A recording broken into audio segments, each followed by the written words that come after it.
خب همونطور که خدمتتون عرض کردم ابتدای برنامه و گفتم که این برنامه رو تقدیم می‌کنیم به طیفی از نخبگان این مملکت، جوانان عزیزی که به هر حال این صفت رو بهش متصف هستن. در این بخش از گفتگومون دو عزیز بزرگوار، یک زوج نخبه مهمان ما هستند، یک زوج نخبه تحصیل کرده مخترع که قبول زحمت کردن و گفتگوی کوتاهی رو می‌خوایم باهاشون داشته باشیم. جناب آقای مهندس قدیانی عزیز و همسر بزرگوارشون سرکار خانم دکتر چگینی که هر دو تحصیلاتشون در رشته شیمی است و این دعوت رو پذیرفتن. خیلی خوش آمدید. خیلی خوش آمدید. این چای خدمت شما. من برای قدیانی هم بریزم. خیلی خوش آمدید. آقای قدیانی خیلی خوش آمدید. سلامت باشید. بسم الله الرحمن الرحیم. سلام عرض می‌کنم خدمت شما و بینندگانتون.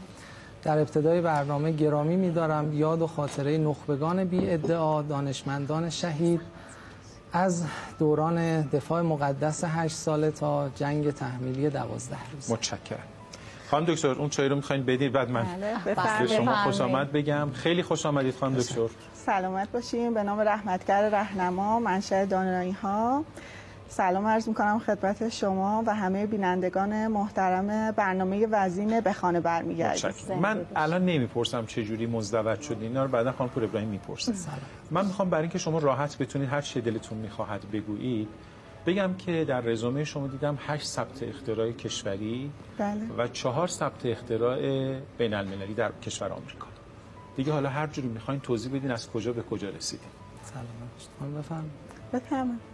به نظر من از اون اولین ایده بفرمایید. بله. که چطور یعنی کار مشترک بود اولین ایده‌تون؟ کار مشترک هم در واقع داشتیم و منتها ایده ها اول با در واقع یک مشکل، دیدن یک ایراد، دیدن یک در واقع معضل به وجود. یعنی اول شما مخترع بودین؟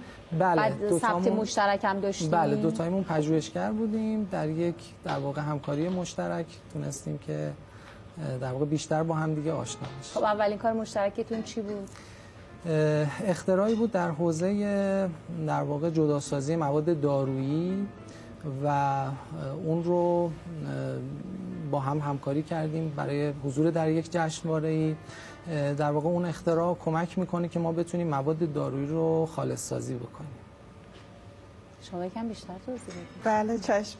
در واقع ایده اصلی کار الهام بخش بودن طبیعت برای ما بوده. یعنی این ایده از طبیعت تو ذهن ما ایجاد شده و با دیدن یک سری از دانه‌های گیاهی که به صورت در واقع طبیعی قابلیت جذب آب رو داشتن، این ایده به ذهن ما رسید که بتونیم جداسازی رو داشته باشیم که بتونه آب و روغن رو از هم جدا بکنه و به منظور خالص سازی آب و در واقع پساب‌ها استفاده بشه. در واقع دغدغه‌مندی ما بیشتر در حوزه آب و محیط زیست هستش و ما بیشتر به این فکر میکنیم که خب خداوند هم در قرآن فرموده که و جعلنا من الماء کل شیء حی و هر چیز زنده‌ای رو از آب آفریدیم. برای همین منظور دغدغه‌مندی ما بیشتر در حوزه آب و محیط زیست هستش. جالب. من میتونم یه سوال دیگه بپرسم؟ یعنی الان این به شکل و شمایل دستگاه در اومده؟ بله. یعنی به تولید انبوه هم داره میرسه؟ در حال تجاری سازی هستش و امیدوار هستیم که به این مرحله ها برسیم. بعد خانواده ها میتونن داشته باشن چون این دستگاه، یعنی مثلا وقتی ظرف غذا رو میخوان بشورن اون روغن و آب جدا میشه، میتونن این کارو بکنن؟ میتونه ایده خوبی باشه که در ادامه از این استفاده بکنیم ولی بیشتر کاربردش توی صنایع هستش. خانم دکتر، آقای مهندس، وقتی که من فکر میکنم، شاید هم اشتباه میکنم، تصحیح کنید، من فکر میکنم ما دو جور مخترع داریم. یه سری مخترع که میتونه به قول شما با یه ایده‌ای توی خونه نشسته باشه با هر سطح تحصیلاتی و به دنبال یک ثبتی بره و یه چیزی رو ثبت کنه. یه وقت ممکنه یک پژوهشگر آکادمیک و دانشگاهی در راستای پژوهش‌هاش به یک ثبت اختراع میرسه که شما این طیف دوم هستید. یعنی شما در پژوهش‌های متعدد تو عرصه‌های بین‌المللی و داخلی به موضوعاتی میرسید که در نهایت ثبت اختراعش آخرین مرحله‌اش خواهد بود. حالا اینکه میخواد صنعتی سازی بشه یا نه این دیگه جای خود داره. بله. شما چطور تونستید این فراز و نشیب ها رو طی بکنید؟ خود پژوهشگر بودن، خود مقاله در واقع تولید کردن به اندازه کافی دردسر داره، ولی وقتی می‌خوای در عرصه جهانی یک ثبت اختراع بکنی، من فکر می‌کنم اونو باید به توان نمیدونم چند برسونیش. درست میگم اینا رو؟ بله. اطلاعات هم ناقصه ها، ولی خواهش می‌کنم میخواد راجع به اینا بهمون اطلاعات بدین. شما مخترع‌های جهانی هستید که به عنوان مخترع نخبه میشناسنتون. سلامت باشید. اولا اینو اصلاح بکنم، ثبت اختراع تازه اولین در واقع قسمت مسیره. چرا که اختراع زمانی ارزش پیدا میکنه که بره به دست مخاطبش برسه و استفاده بشه. این خیلی اهمیت داره. اما خب مسیر پژوهش در واقع مسیریه که غیر از مغز هزینه هم میبره و این بخشش خیلی مهمه و دغدغه مهم پژوهشگرای امروز ما الان همینه. ببینید شما میبینید که ما خیلی تو مملکتمون نخبه، مملکت ما خیلی نخبه خیزه، دانشجویان و دانشمندان زیادی هستن که دارن فعالیت میکنن، اما این فعالیت ها منجر به تولید مقاله میشه و سالانه میان گزارش میدن که آقا مثلا سرعت رشد ما 5 برابر شده، مقالات ما چندین برابر شده، اما شما شاید تو زندگیتون به صورت ملموس اینو حس نکنید. علتش چیه؟ علتش این هستش که یه پژوهشگر یه ایده خیلی خوبی ممکنه به ذهنش برسه، میره سراغ استاد راهنما. استاد راهنما خب هزینه‌اش چقدره؟ یه هزینه بالایی وجود داره. خب دانشگاه که بودجه نداره، خود پژوهشگر بتونه اون رو تامین بکنه که خیلی عالیه، نتونه مجبور سطح پژوهش خودش رو تقلیل بده، بیاره پایینتر و تبدیل بشه به یک در واقع همون مسئله که فرمودین، به یک پژوهش کاغذی، به یک مقاله یا ثبت اختراعی که شاید استفاده نمیشه. اینجا در واقع لازمه که یه حمایتی صورت بگیره. من یه پرانتز باز کنم، حرفت یادت نره آقای مهندس، چون ما در نخستین سالگرد شهدای مقاومت هستیم و همزمان تجمعی هم در میدان امام حسین شکل گرفته. دوستان من ممکنه تصاویری رو همزمان پخش بکنن. می‌خواستم در واقع در حکم یک زیرنویس این اطلاعات رو بدم که این تصاویر از کجاست. عذرخواهی می‌کنم. سلامت باشید.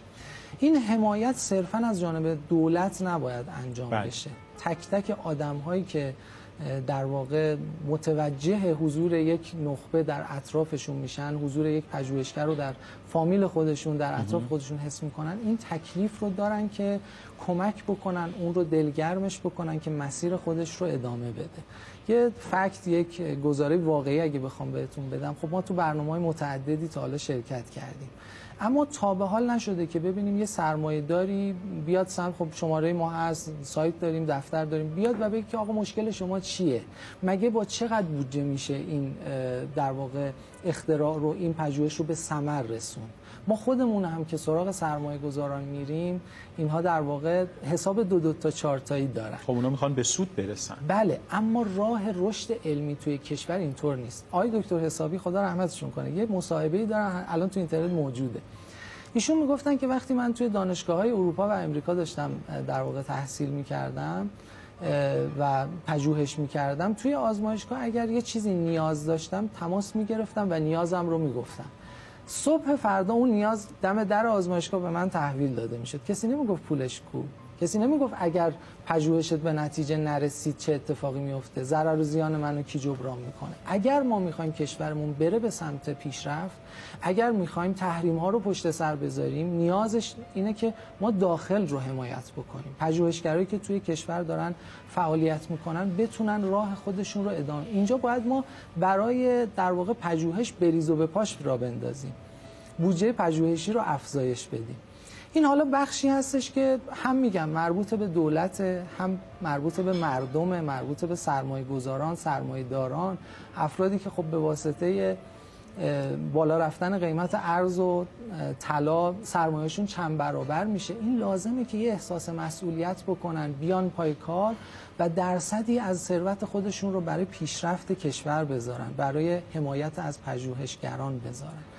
به نظر این خیلی اهمیت داره. بعد ارتباطتون با دستگاه‌های مختلف خوبه، یعنی شده برین جستجو بکنید مثلا ببینید فلان دستگاهی که شما یه ایده‌ای دارید به درد اون دستگاه میخوره، هزینه پژوهشی چطوره و حالا بتونید کمک بکنید، چون اکثر دستگاه‌ها بودجه پژوهشی دارن و یه هزینه‌های روزمره‌ای دارن، یعنی ماهانه یه هزینه‌ای رو انجام میدن برای هدر رفت مسیر اشتباهی که باید انجام بدن و گاهی اوقات یک پژوهش میتونه اون هزینه رو خیلی کمتر بکنه، نه تنها هزینه اون دستگاه رو و حالا خدماتی که اون دستگاه یا اون ارگان میده، بلکه حتی میتونه به دستگاه دیگه هم کمک بکنه. همچین کاری تا الان انجام دادیم؟ خب ما کفش آهنی پامونه و جاهای مختلفی در واقع ورود کردیم. بعضی جاها خب یه سری حمایت‌هایی رو داشتن، از جمله همین ثبت اختراعات امریکا که عرض کردم، خب نیاز به هزینه‌های هنگفتی داره. تو این حوزه یه سری حمایت‌های اتفاق افتاده، اما در پژوهش واقعا هزینه‌های خیلی سنگینی داره.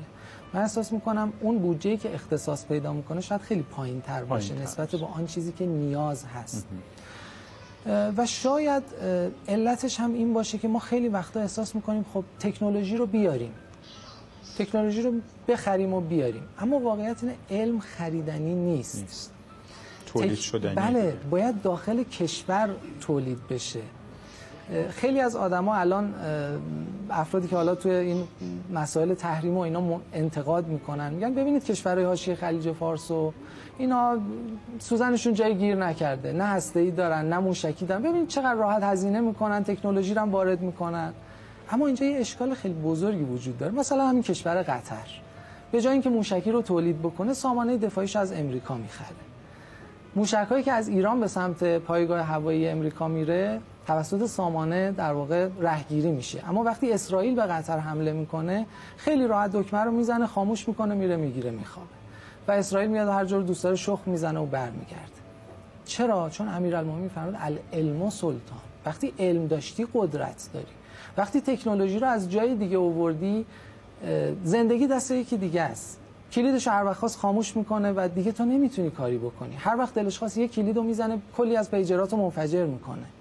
و ما اگر میخوایم خودکفا بشیم باید بریم به این سمت که خودمون تولید کننده باشیم.